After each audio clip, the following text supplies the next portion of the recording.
So the Nevada Democratic presidential debate just wrapped up, and wow, that was a debate. That was easily the most contentious, the spiciest, most exciting debate of the year, and frankly, that I can remember ever seeing. The candidates were desperate, and they went after each other. And it was good. It was a good thing because we really got to see what they're made of and what they believe. So I'm going to share with you a real quick summary of the winners, losers, and in-betweeners. I'm going to start with the biggest loser of the night, then go to the biggest winner of the night, and then cover everyone else.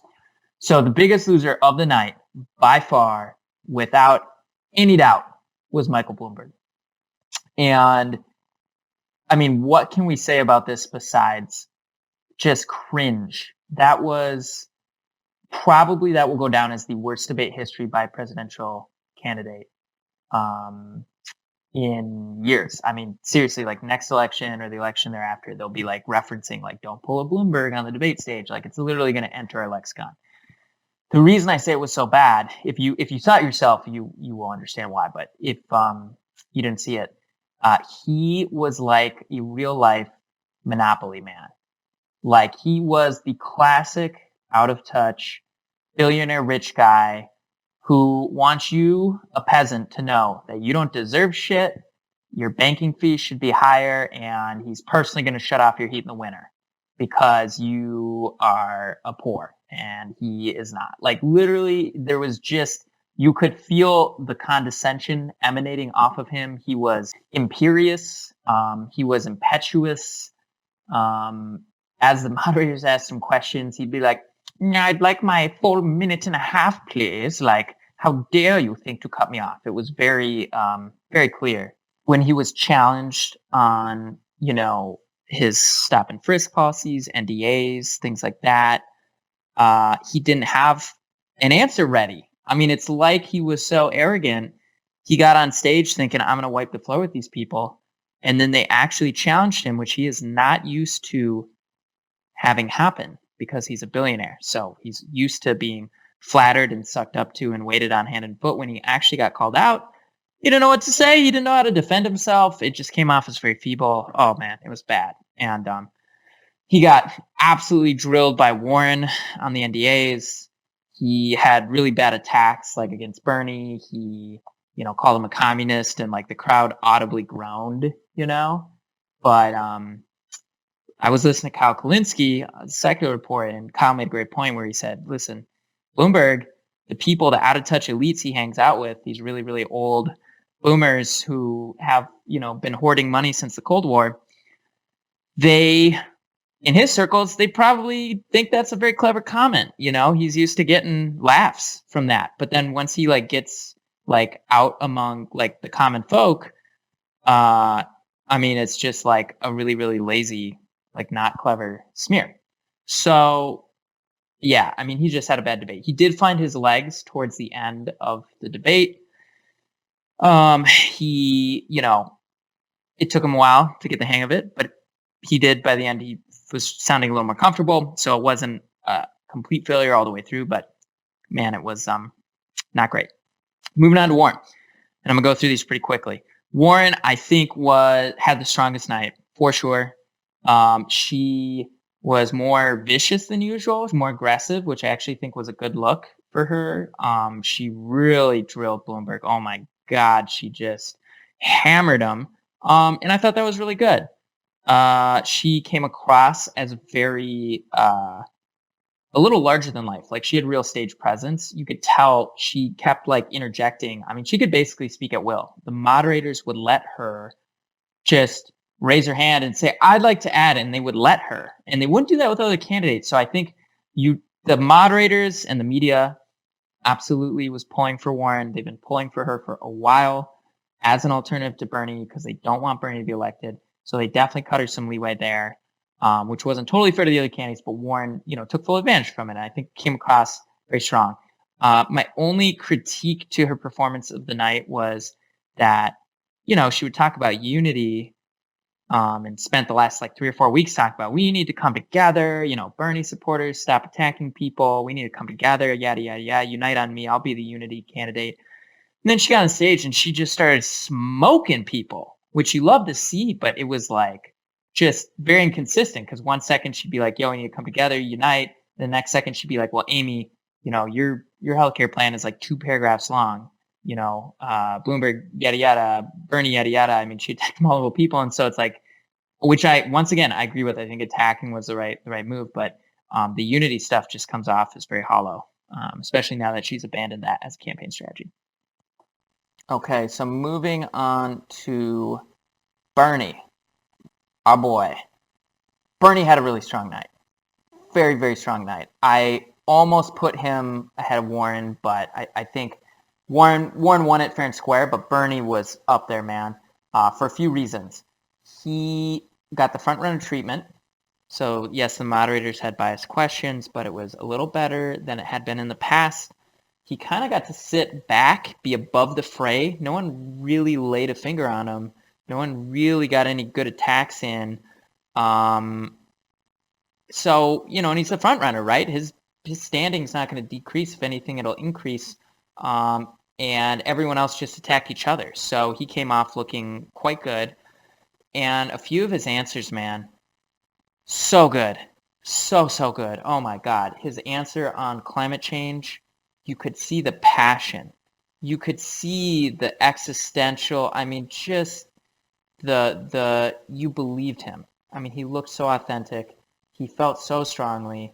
You could see the anger. He really channeled the anger, especially against Pete a couple times. He nailed Pete to the wall a couple times.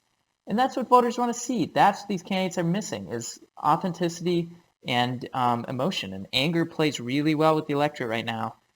The media doesn't realize that, but anger is in vogue at the moment, if you will.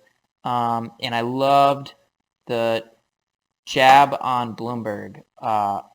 He got one in that was so good. Basically, Bloomberg said, hey, I'm not going to apologize for my money. I've been very lucky. I've worked very hard. I made money, and now I'm giving away, and that's fine. Which, of course, came off just, very assholey-ish, like most of the things he said. But Bernie replies, well, you know what, Mike? I think someone else had a hand in making all that money, and that was the workers, the thousands of employees of your company. And I think it's time they had a say as well. And that was so powerful because that is literally the core principle of socialism, of social democracy, of Bernie's whole movement, which is the workers having some control over the means of production. And it's so true because, people, they want to say, well, billionaires, they earned it. They worked harder. It's like, no one works a billion times harder. No one's a billion times smarter. Like, there are many people who are smarter than Mike Bloomberg and who work harder than Mike Bloomberg and never amass any kind of fortune. Mike Bloomberg, however, amassed a fortune because he got lucky. He was the one smart, hard worker who happened to have the right idea at the right time and have a lot of things go right and hire great employees who did the right things and worked for him. And so, sure, he gets a little bit of credit, but only a little bit. The employees, the workers deserve a lot because it's their labor that actually produces the value. And so that was cool to see. I mean, that messaging rarely, if ever, gets out on TV and in mainstream thinking. And was really incredible. So Bernie's strong night. All right, let's start moving on to the other. I don't know. I'd put these guys in between, maybe slight losers. So one would be Amy Klobuchar. She had, I don't know, I would call it an average night. I would put her in the middle. Some of her answers were decent. She had some decent answers. She was pretty confident on stage. She hit back at Pete pretty well. She hates Pete. Oh my God, she fucking hates him, and I'm here for it. It's amazing. He's literally like some intern that she would hire, and like that's how she views him. She's like, why the fuck is this intern up on stage with me? Get this little twerp away from me. Like that is Amy's. She wants to throw a stapler at him so bad, you could tell. And it's great. It's amazing, man. But I will say this: Pete got under her skin. Absolutely, she looked rattled during the exchange around the name of the Mexican president. As you guys know, I did a video a few days ago about how she was in an interview with Telemundo. She could not remember the name of the Mexican president. And this Telemundo interviewer just took her apart. Go watch that if you haven't seen it yet. And so on stage, Pete's like, well, yo, if you don't know the name of the Mexican president, how can we trust you to be a good president? Because, like, they're our neighbor. And, you know, it's a decent point. And Amy was basically like, Pete, like, I don't, you know, it was just a momentary lapse, like, whatever, people make mistakes. But Amy literally goes, Pete, are you calling me dumb? Is that what you're saying? I mean, she got personally tilted by this. And Pete would not let up. Pete kept jabbing, which I'll talk about in a moment when I get to Pete. But he kept going at her. And Amy got really flustered. I mean, her voice was quivering like more than usual. She looked visibly very, very upset. I mean, and you know, she would run out of time, or the moderator wouldn't let her reply, and she'd be like, she kept talking to try to like interject and be like, no, he called me out, I got to reply. And the moderators would just run right over her. I mean, they would not. I mean, this happened 2 or 3 times where Amy literally like would throw her hands up and literally mouth like, what the hell, because she didn't get speaking time. And it just came off looking weak, you know, because Warren, on the other hand, was interjecting and saying, I'd like to chime in on this, and was just getting to say whatever she wanted and not getting cut off. And Amy, on the other hand, wanted to interject against Pete, and just the moderators wouldn't even let her sneak in. And so through maybe no fault of her own, it's maybe as much on the moderators as her, but she just did not come across as forceful, as confident. And she did come off a little rattled. And her reply to Pete's criticism, her first reply was good, which was that, hey, this was a little mistake, like, fuck off, it doesn't really matter. I happen to think it was a pretty big mistake, but, you know, that's a plausible explanation. But then her next reply, she started like, it's weird, man. She started doing like trivia, where she started being like, look, I know foreign policy. I know there's 120 members of the Israeli parliament, or what, I'm not remembering the exact wording she used, or hey, you know, I know the president of, this South American country is Hernandez, and yada, yada, yada. She just started rattling off like facts, and everyone's like, okay, but like, what does this have to do with Mexico's president? Like, what? Like, it was weird. She's like trying to prove she was smart. I don't know. But that felt a little ill-advised. And then when she actually said the Mexican president's name, she almost screwed it up again. Like, was very close. I think she threw an extra R in, or like glitched a syllable or something. I don't remember, but it was shaky. Like, it was. She almost forgot it again. So I don't know, man. That was a weak point for her. I think Pete did get under her skin. Other than that, she came across fine. I don't see her breaking above the support level that she's been at. I think the media is going to turn the lens to Warren now. As kind of the last great hope to defeat Bernie, and Amy is going to fall by the wayside a bit, but we'll see what happens. Last but not least, Mayo Pete. Some people say he had a good night. I have some bias here in that I really dislike Pete. I'm trying to set that bias aside and be objective. I don't know how objective I'm being right now, but honestly, even if I look at this like as fairly as I can, I feel like he had one of the worst nights. And the reason I say that is if you have a good read on politics, so you know how to interpret what Pete is saying, he comes off very poorly. I think worse than anyone on stage except for Mayor Bloomberg. He just, I mean, he speaks in these like platitudes, you know? He says a lot without saying anything. He tries to like copy Obama. I mean, there's literally clips of him like changing the depth of his voice, like the tone of his voice, to be more like Obama. Like he rehearses this shit, and the same goes for like the cadence of his speech and the wording. And it just that's not gonna sell in 2020. It's just not gonna work. And so he doesn't really have a lot of substance. And I thought he didn't really read the stage very well when he started attacking, Amy and Bernie. I mean, like his first attack, fine, whatever, it was an attack. I didn't like to see him attack Bernie, but we all knew it was coming.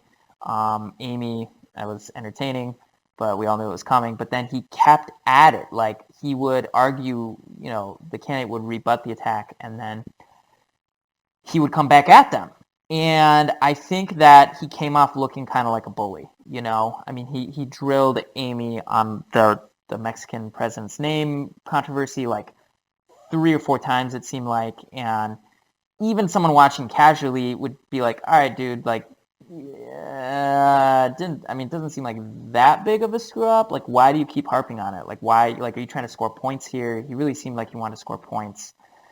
And then some of his other attacks, I mean, I thought he was one of the most aggressive people on the stage, even almost more so than Warren. Warren did it right. Warren made the right attacks against the right people and looked good.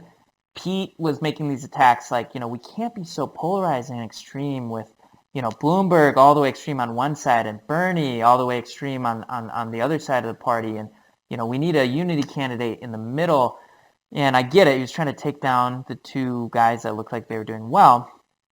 But it's just like that's the kind of shit that sounds good to political consultants, but doesn't actually like mean anything to Americans. And,